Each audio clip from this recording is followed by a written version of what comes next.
he's already said. I know when I talked to Miss Bunjean, we were together in Santa Monica. She said he's written some songs that he sang to her. That he has accepted that he's going to die there.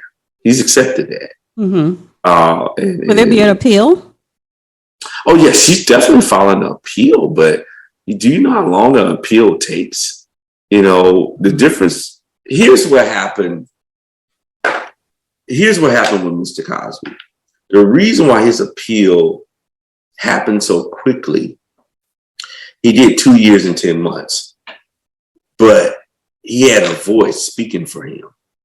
Yes. Okay, who kept his story alive. R. Kelly has never had a voice to keep his story alive, to tell his story. Every day, I was Mr. Cosby's only visitor.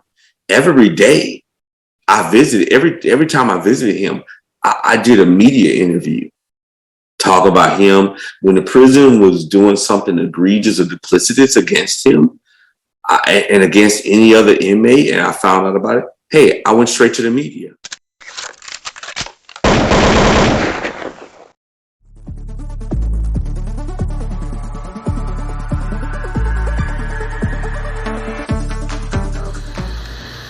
Kelly, with you?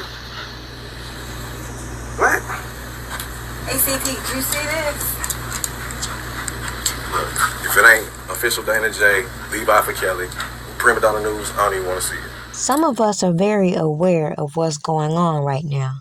But what I found interesting about yesterday is all these people trying to give the impression that Robert Kelly's supporters would feel some type of way after the verdict, instead of realizing what we just heard. Now, for years, we have heard how Robert Kelly obstructed justice in his 2008 trial.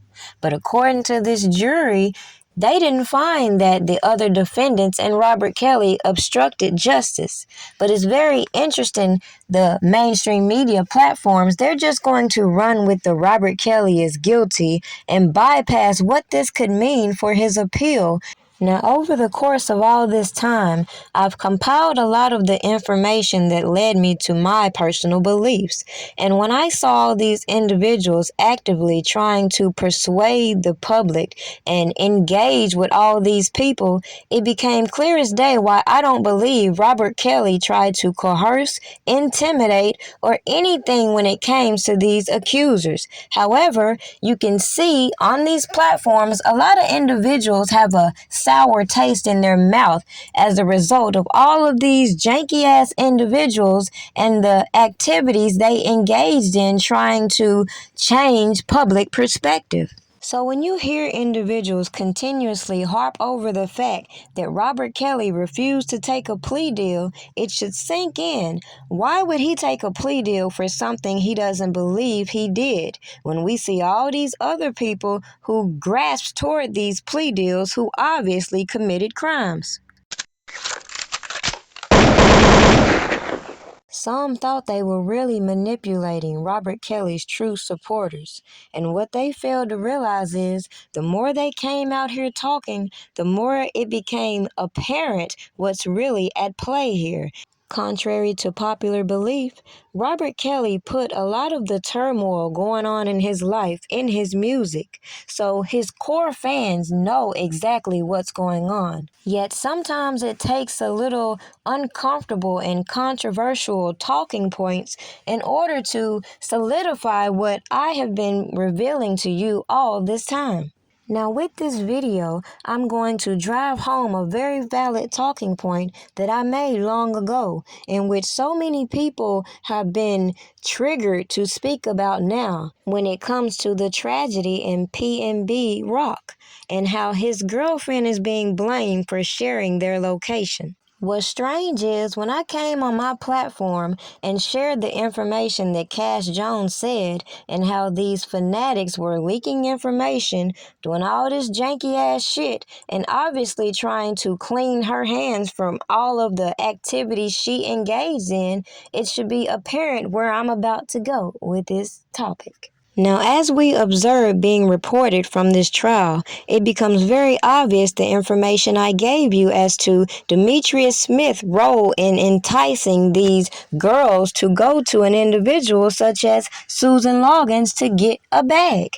Then we see Daryl McDavid solidify the information that he never saw Robert Kelly engaging with minors. He never knew of any abuse of Robert Kelly and minors. Now, those civil lawsuits that people came to these platforms talking about, as I said, age was never a factor. And when I came across one in specific that obviously one of these girls, Montina Woods, sued Robert Kelly because of the janky shit and these people leaking this so-called tape and her blaming him for it, it should also shed light as to why a lot of these janky ass, stupid ass people on the internet can never change my perception or intimidate me to change what I'm going to talk about on my platform, when if you follow the facts, it should be very clear what Daryl McDavid testified to and how it's going to come back in Robert Kelly's appeal.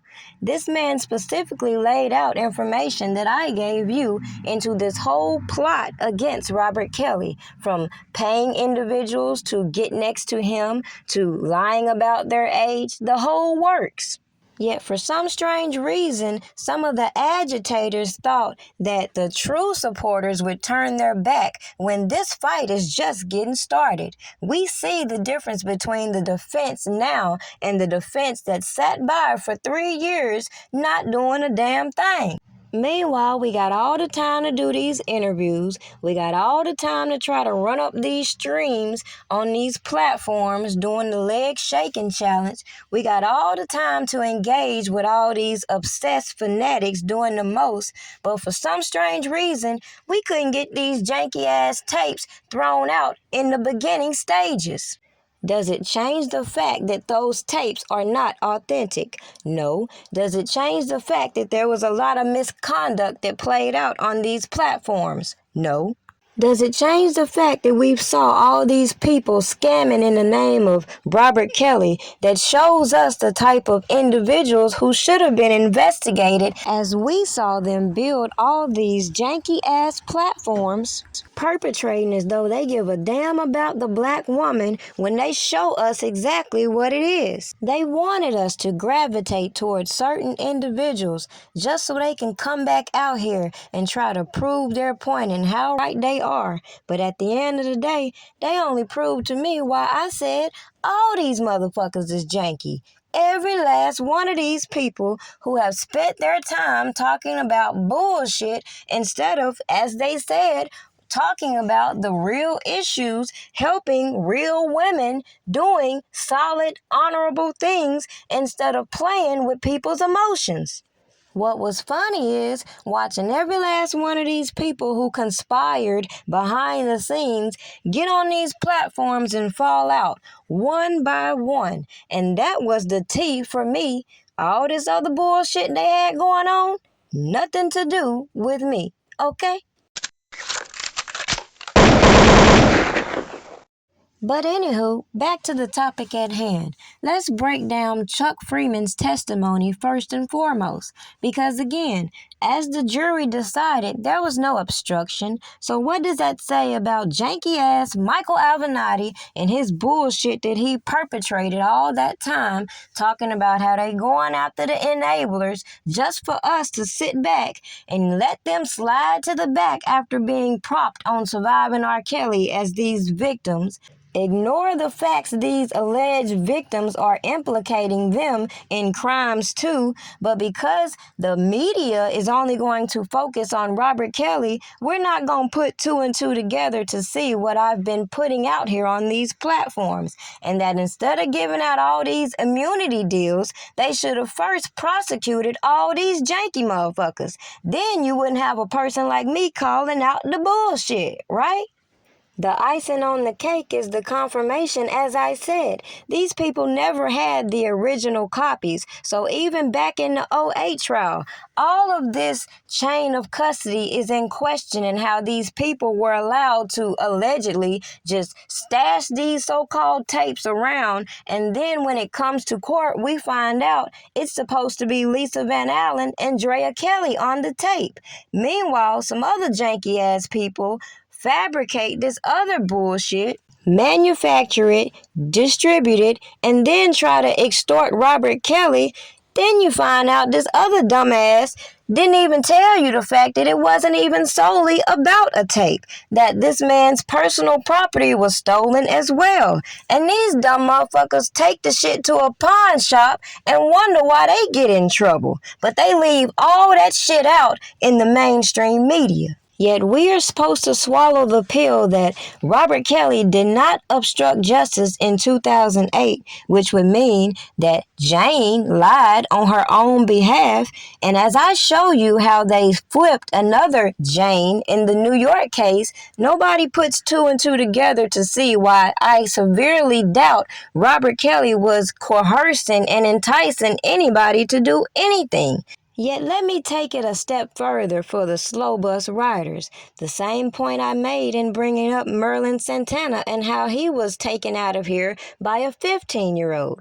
All these people that want to play with the notion these so-called minors didn't know any better, I guarantee you if they had done something such as set this man up to be taken out of here, they would have been prosecuted as an adult, as you'll review statistics on that topic. Think about all these 16, 17-year-olds that are in jail right now who ain't getting that same luxury of people advocating on their behalf, considering they feel they don't know no better, right? But just as we hear in this tragedy with PNB Rock, a lot of people are talking about he shouldn't have did this, he shouldn't have did that, the girlfriend shouldn't have did this. But a lot of people don't want to wake up to the fact it's a lot of hungry savages out here. And as a lot of people sit on their high horses with their PPP loans and all kind of other scams they got going on, let's not forget, there's a lot of people out here that don't mind trying to take what somebody else got, which is why I've never been a fan of all of this flash in your lifestyle via social media. So when you got people that feel like Robert Kelly is arrogant and should humble himself and should do this and do that because they feel like he should do it, who the fuck are they? So when I heard these people coming to these platforms talking about how he got away at the last trial and should have did this and should have did that, again, who the fuck are they? It's like saying R. Kelly ain't an innocent ass dude. Who the fuck said he was? There's nobody that's innocent in this world of sin, yet at the end of the day, we all know thou shalt not fornicate. So it's a lot of people still out here doing that. No sin is bigger than the next, but it's so many hypocritical and judgmental people voicing their opinions on these platforms, they can't even take note to one simple fact, in which I'm going to mention yet again Charles Freeman talking about he was hired by Robert Kelly to get shit done. But make it make sense. He wasn't hired to do shit. Robert Kelly's past attorney hired a real private investigator as this janky ass motherfucker tried to extort him, and he gets an immunity deal. Even the damn prosecutor lets you know how janky this witness that they put on is. Yet we're gonna bypass the fact that he just laid out their whole bullshit obstruction charge in his bullshit ass testimony. And all these people who align themselves to make R. Kelly a talking point, meanwhile all their constituents sit in the background thinking this is over. The conclusion of this video, a lot of these people who were brought in to help Robert Kelly only hindered him. And a lot of his supporters are only one-sided supporters, meaning they don't look at this from a full perspective and have been used to further paint a narrative. So when people want to skip over the valid talking points that I bring, and a lot of people keep aiding into this generational dysfunction that we see within urban communities. I can't take serious people who are willing to sell out their own people in order to make these corporations continuously profit off of our own ignorance. The day I take serious the opinions of career criminals who will break the law, then go strike a plea deal and try to tell the next person what they need to do, how they need to take a plea deal, will be the day hell surely freezes over, okay? Even in cases where the defendants are guilty, it's all in the defense. So when I started to notice these people using YouTube like it was the courtroom, then you got all these bizarre fanatics doing the most, talking about all this work they putting in. As I'm showing you how it looks as a whole, it should be very obvious why a lot of people looking janky as a motherfucker to me right now. But don't worry, I'm still watching, 'cause they think this shit is over, as I said.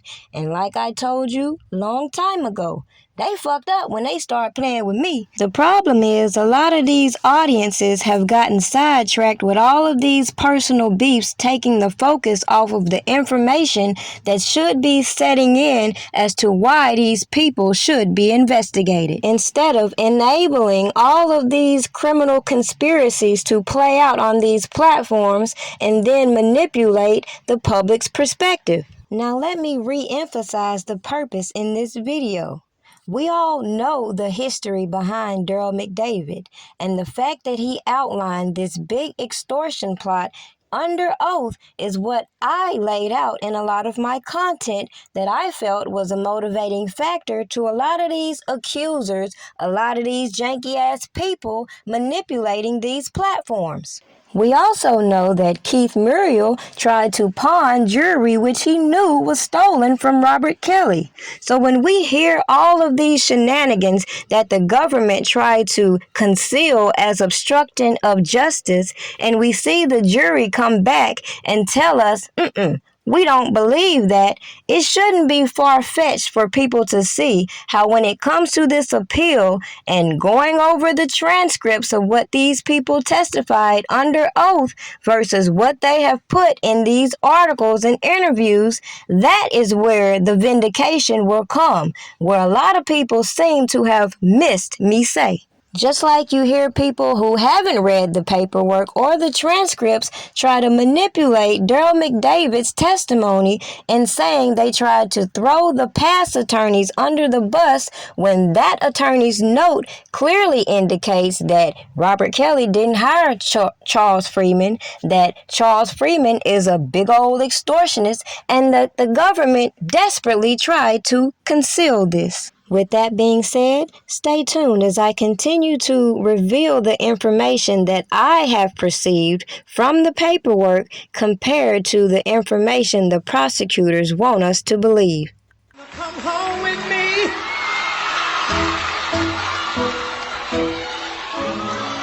Will it be you?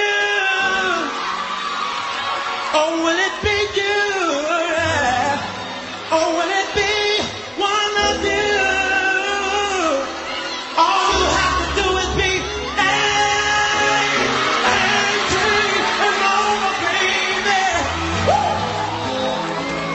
You can come home with me. You can play house with me. You will be the mother and I will be the daddy. Yes, I will. Our Johnny got this. You know what I'm saying? And he talking about they want to lock him up like Bill. Oh, they finna lock his ass up like Bill. You know what I'm saying? He better start. He better start singing that song, Prayer Change. Prayer Change. You better start singing it because he gonna need it. So what? But at the same time, I'm talking about the incident in hand. Our Johnny got issues. You know what I'm saying? And he talking about they want to lock him up like Bill. Oh, they finna lock his ass up like Bill. You know what I'm saying? He better start. He better start singing that song, Prayer Change. Prayer Change. You better start singing it because he gonna need it. It's gonna come out. It's gonna really fuck you up, bro. Because you think you're smarter than everybody. You thought you were smarter than the system. You went in there, now that woman put your truth out. I don't got nothing to do with that. You ain't even mad with me. You mad with your motherfucking self. Nobody told you to go do what you did. You did it, bro. I hate all this shit y'all try to say about you. Can say whatever you want about me. I'm sorry. You can say whatever you want. I don't give a fuck, bro. I'm dealing with real life situations, and YouTube is not a part of mine, bro. But when you come home and you want to keep making yourself like you was me, or you have a relationship better than me with my daughter, you stupid as fuck, bro. That's why when I call my daughter acts like a daughter. Not a child, but a daughter. I don't get in between. I don't play these games. I don't befriend people, kids, and do goofy shit like you did and then talk your way out of it. Like, bro, you was fucked up.